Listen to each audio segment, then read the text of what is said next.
வணக்கம். ஆகாஷ்வாணி புதுச்சேரி செய்திச் சுருக்கம் வாசிப்பவர் ஆதவன். பிரதமர் திரு நரேந்திர மோடி இன்று புதுடெல்லியில் உள்ள தீன்தயாள் உபாத்யாய் மார்கில் புதிய டெல்லி பாரதிய ஜனதா கட்சி அலுவலகத்தை திறந்து வைக்கிறார்.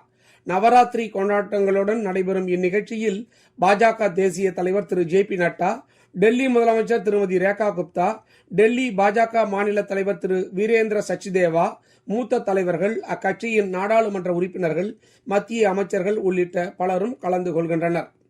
கரூரில் நடந்த அரசியல் பேரணியில் ஏற்பட்ட கூட்ட நெரிசலில் சிக்கி உயிரிழந்தவர்களின் குடும்பத்தினருக்கு பிரதமரின் தேசிய நிவாரண நிதியிலிருந்து 2 லட்சம் ரூபாய் கருணை தொகை வழங்கப்படும் என்றும், காயமடைந்தவர்களுக்கு 50,000 ரூபாய் நிவாரணத் தொகை வழங்கப்படும் என்றும் பிரதமர் திரு நரேந்திர மோடி அறிவித்துள்ளார். முன்னதாக தமிழக முதலமைச்சர் திரு மு.க. ஸ்டாலின் விபத்தில் உயிரிழந்தவர்களின் குடும்பத்தினருக்கு தலா 10 லட்சம் ரூபாயும், காயமடைந்தவர்களுக்கு தலா 1 லட்சம் ரூபாயும் நிவாரணம் வழங்கப்படும் என்றும் தெரிவித்துள்ளார்.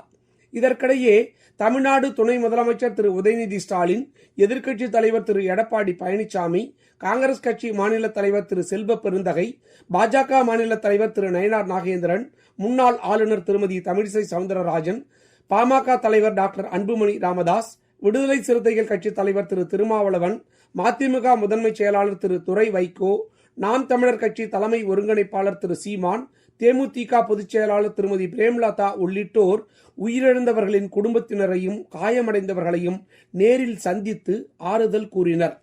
காந்தியடிகளின் 156வது பிறந்த நாள் விழா அக்டோபர் 2ஆம் தேதி கொண்டாடப்படுவதை முன்னிட்டு உலக காந்தி மையம் மற்றும் தனியார் தொலைக்காட்சி இணைந்து நடத்திய புதுச்சேரி கடற்கரை சாலையில் காந்தியடிகள் வேடமணிந்த 156 மாணவர்களின் பாண்டி யாத்ரா நடைபயணத்தை துணைநிலை ஆளுநர் கைலாஷ்நாதன் கொடியசைத்து தொடக்கி வைத்து பேசினார். இத்துடன் இந்த செய்திச் சுருக்கம் நிறைவு பெறுகிறது.